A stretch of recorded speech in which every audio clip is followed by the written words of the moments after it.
Hello mes soleils, j'espère que vous allez bien et on se retrouve aujourd'hui pour un nouvel épisode de mon podcast Haute Fréquence.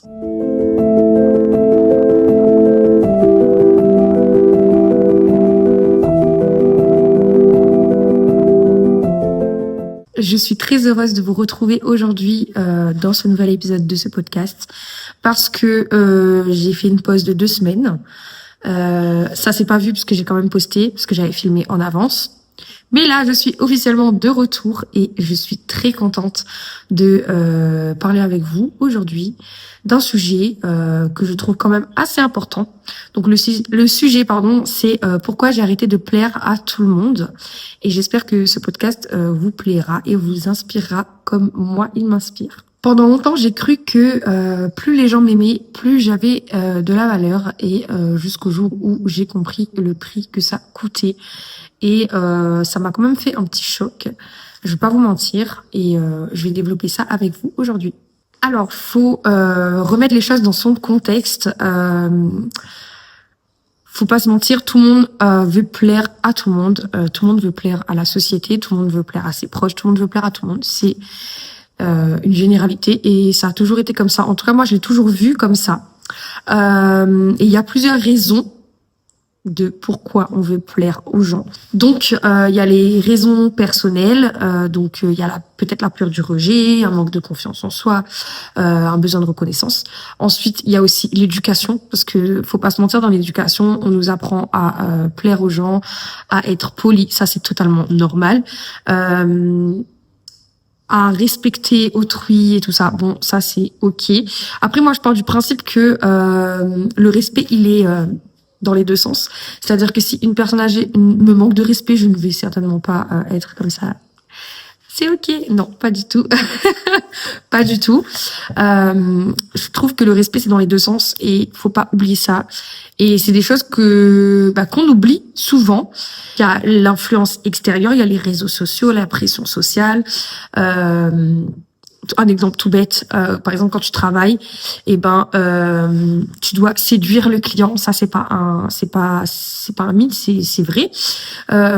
Tu dois séduire le client. Il y a plusieurs façons de séduire un client. Après j'ai fait de la vente. Je sais plus comment ça s'appelle, mais il y a plusieurs types de séduction et ça a toujours été comme ça. Même on se fait tous influencer dans la vie.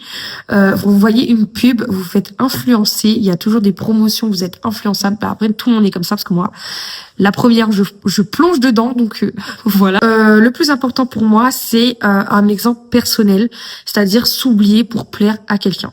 Ça, c'est quelque chose que j'ai fait pendant très longtemps et que je regrette parce que c'était pas quelque chose que je voulais au fond de moi et je le savais. Mais je me suis dit que ce sera comme ça toute ma vie. Donc, je serai obligée de faire semblant toute ma vie. Et finalement, j'ai pu m'en sortir. Je vous en parlerai. Je pense que je vous en ai déjà parlé plusieurs fois.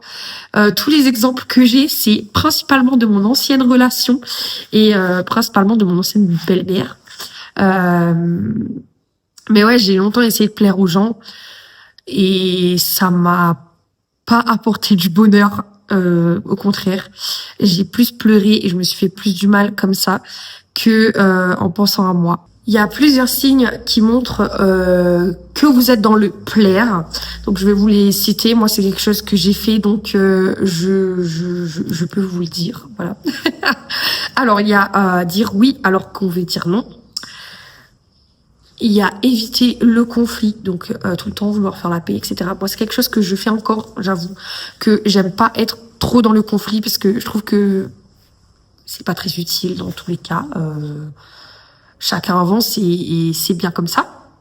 Il y a aussi changer sa personnalité pour plaire et changer sa personnalité en fonction des gens qui vous entourent et qui sont avec vous. Ça, c'est quelque chose que je fais beaucoup. Bon, j'ai arrêté parce que maintenant, franchement, tout le monde sait comment je suis. Oh, c'est pas un mythe maintenant. Tout le monde me connaît tel que je suis vraiment.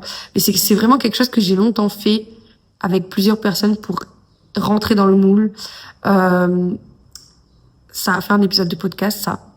Mais ouais. Et il y a aussi se sentir épuisé après certaines interactions avec les gens. Et ça, c'est quelque chose qui m'arrive beaucoup. Mais je pense que c'est pas parce que je joue un rôle, c'est parce que je suis quelqu'un qui absorbe énormément toutes les énergies et je suis une éponge humaine. Et donc, quand je sais qu'il y a une tension quelque part ou quand quelqu'un est triste, ben je me sens épuisée, pas sur le coup, mais après, quand je suis heureuse, c'est différent. Quand je suis heureuse, c'est feu d'artifice dans ma tête. Mais voilà. Ensuite, il y a le déclic. Donc pour moi, le déclic, ça a été ma rupture. Oui, ça a été l'élément déclencheur de plein de choses, d'où ce podcast. Et d'où la chaîne de mon podcast. Ça a été ma rupture parce que je me suis rendu compte que tout ce que je faisais avant, ça correspondait pas à qui j'étais et à qui je suis aujourd'hui et à qui je voulais être surtout. Et donc moi, ça a été ça mon élément déclencheur. Et ensuite, il y a après le déclic, il y a le ressenti après avoir mis ses limites. Je vous dis, c'est pas facile. J'ai mis énormément de limites à ma vie avec certaines personnes et c'est pas facile.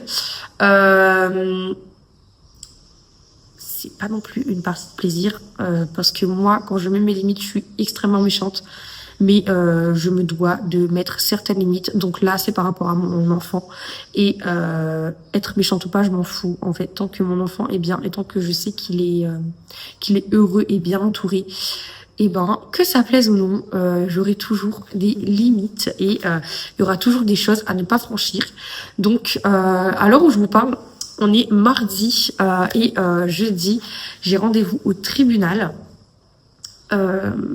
Ça, je vous en parlerai dans un autre podcast parce que c'est pas le sujet. Mais ça m'inquiète un petit peu. Et je me dis que les choses arrivent pour une raison, que rien n'est hasard. De toute façon, c'est moi qui a fait en sorte que je passe devant le tribunal avec le père de mon enfant. Je mets mes limites. Et peut-être que ça va pas leur plaire à certaines personnes, mais c'est pas grave. Je me suis trop fait marcher dessus. Justement, le doux plaire aux gens. Je me suis trop fait marcher dessus et c'est quelque chose que je ne veux plus. Quitte à passer pour la méchante, je préfère passer pour la méchante que passer pour la victime de service et celle qui accepte tout et qui ouvre pas sa bouche quand il y a un problème.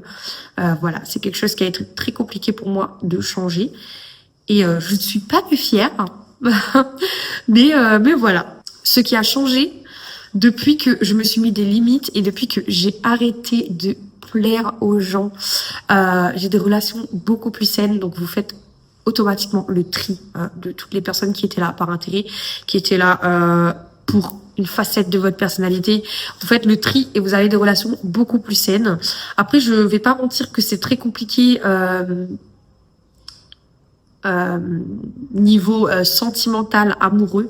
Je sais pas comment dire, mais c'est très compliqué parce que j'ai quand même des hauts standards, pas des hauts standards, mais j'ai quand même des standards élevés, et ce qui fait que je fais fuir les gens. Voilà, c'est un fait, c'est comme ça. Je sais pas, peut-être qu'ils ont peur, je sais pas. Je suis peut-être trop honnête et trop directe parce que quand il y a quelque chose qui ne me plaît pas, je le dis, et quand il y a quelque chose dont je n'ai plus envie, je next. Je vous en ai parlé aussi dans un podcast. Et c'est un peu compliqué, mais c'est pas plus mal parce que vous voyez vraiment qui sont là pourquoi. Et franchement, c'est cool parce qu'avant, je pouvais pas vraiment voir ça vu que j'étais quand même dans le... Je fais en fonction de la personne. Et ça, c'est vraiment... je veux plus jamais. J'ai beaucoup plus d'énergie depuis que je me suis mis des limites et depuis que je ne cherche plus à plaire à tout le monde parce qu'il y a moins de frustration et les gens qui t'aiment vraiment pour ce que tu es, ils viennent et ils restent avec toi parce qu'ils t'aiment tel que tu es et tu n'as pas besoin de changer pour être aimé. Et ça, c'est quelque chose que on a longtemps essayé de me faire croire qu'il faut que je change, il faut que j'arrête, alors que non, chacun avance à son rythme. Je vais vous parler d'un sujet très sensible pour moi. Ça fera aussi l'objet d'un épisode de podcast. Ma mémé est décédée et je l'ai très très mal vécu. Et en fait, moi, j'ai du mal à faire le deuil parce que je n'ai jamais fait le deuil de mon père et je n'ai jamais fait le deuil de ma mémé. J'essaye de moins en parler et de moins me concentrer là-dessus parce que ils sont plus là, donc ça sert à rien de remettre le couteau dans la plaie. Mais quand j'étais avec mon ex, je mettais souvent le peignoir de ma mémé parce que ça me faisait du bien, parce que ça me réconfortait, ça me mettait dans une zone, un cocon, voilà. Et cette personne, vraiment, j'en rigole aujourd'hui, mais sur le coup, j'ai vraiment pas rigolé, j'ai vraiment pas compris en fait. Et c'est là que je me suis rendu compte que c'est vraiment toxique, mais vraiment à ce point. Cette personne m'a complètement jugé, crié dessus, fait comprendre que c'est pas en mettant des vêtements de ma mémé que je vais faire le deuil, que si je mets ça, c'est parce que je suis pas bien.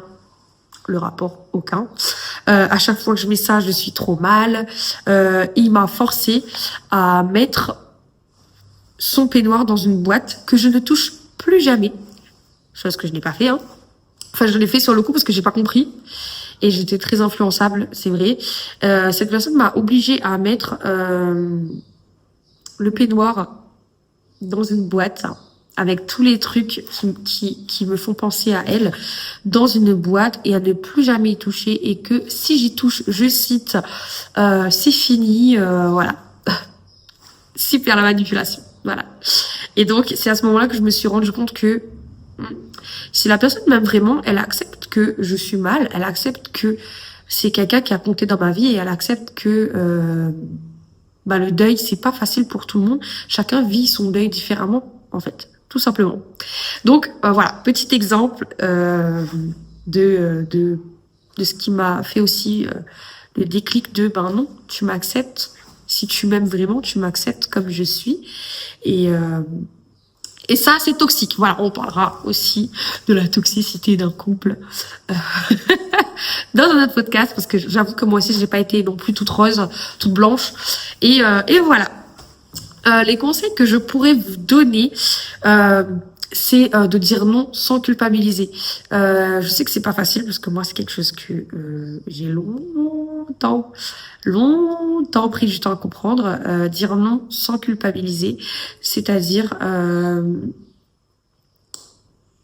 si j'ai pas envie de le faire, je te dis non. C'est ça.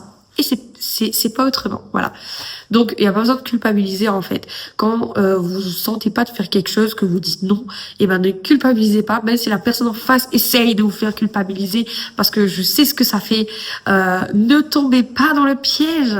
Restez positif, restez sur vos convictions, vos valeurs et vos principes. Ne changez pas pour plaire aux gens. Ne dites pas oui à quelqu'un pour qu'il vous accepte, parce que c'est de la manipulation, tout simplement. Surtout quand la personne en face voit que ça te touche et sait que c'est une manipulation. Mais bon, ça c'est un autre sujet. Voilà. Ensuite, il y a prendre le temps de répondre à une demande, c'est-à-dire un exemple. Quelqu'un vous pose une question, vous demande si, par exemple, tel jour, elle peut venir chez vous parce que elle a un événement dans votre ville et que ça l'arrangerait de pas prendre un hôtel. Un exemple tout bête. Avant de répondre tout de suite, prenez le temps de réfléchir, parce qu'en fait, moi, c'est quelque chose que je fais souvent, j'avoue. Quand on me pose une question, quand on me propose quelque chose, je prends le temps de réfléchir et à me dire, mais est-ce que à ce moment-là, je serais apte à accueillir cette personne, à sociabiliser avec cette personne, parce que moi je suis quelqu'un de très casanière et j'aime mon cocon. Est-ce que je serais apte? Est-ce que je serais dans un bon mood? Est-ce que je serais bien pour accueillir cette personne? Et voilà, tout simplement. Et prenez le temps de réfléchir, prenez le temps de répondre. Si ça vous convient pas, vous dites non.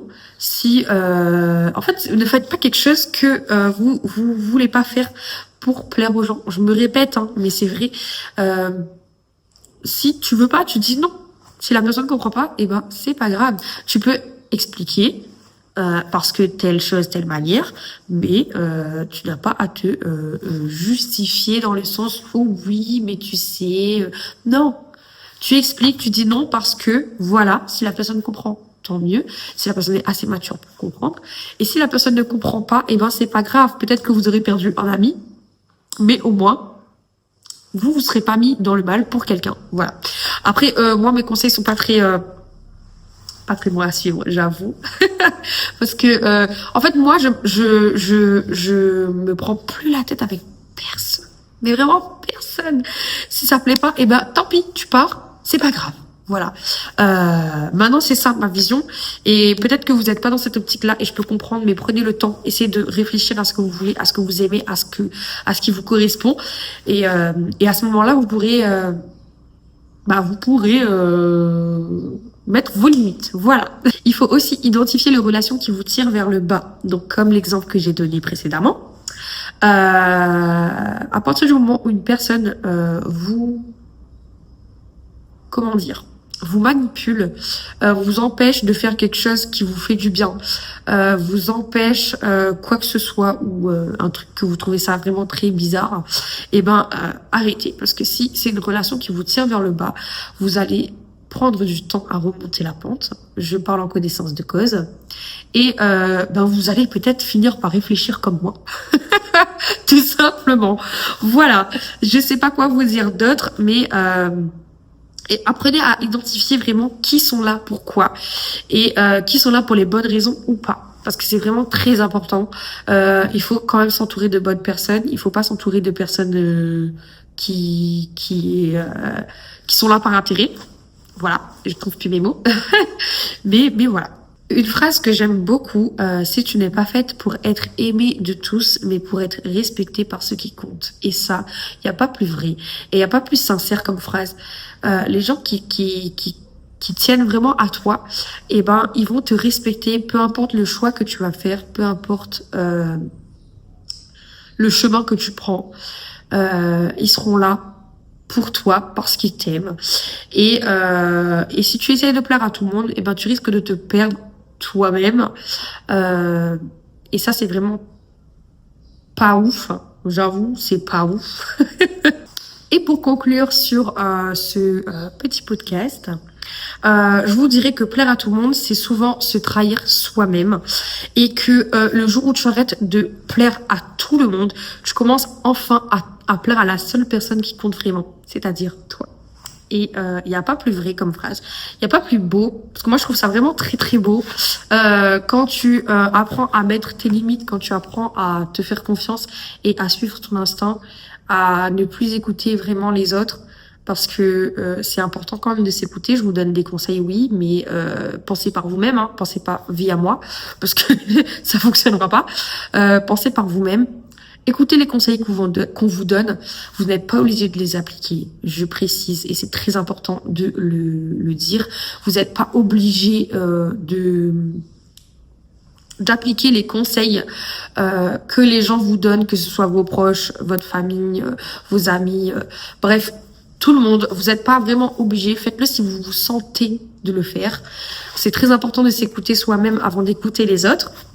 Et voilà. J'espère que ce petit podcast vous a plu. Moi, ça m'a fait du bien de revenir, même si ma voix est encore un petit peu cassée. J'ai eu une angine, donc c'était pas ouf. Je retrouve ma voix doucement mais sûrement. J'espère que ce petit podcast vous aura plu. Je reviens très très vite avec une petite surprise. J'ai tellement hâte. Il y aura 2 épisodes de podcast très spécial avec 2 invités. Oui.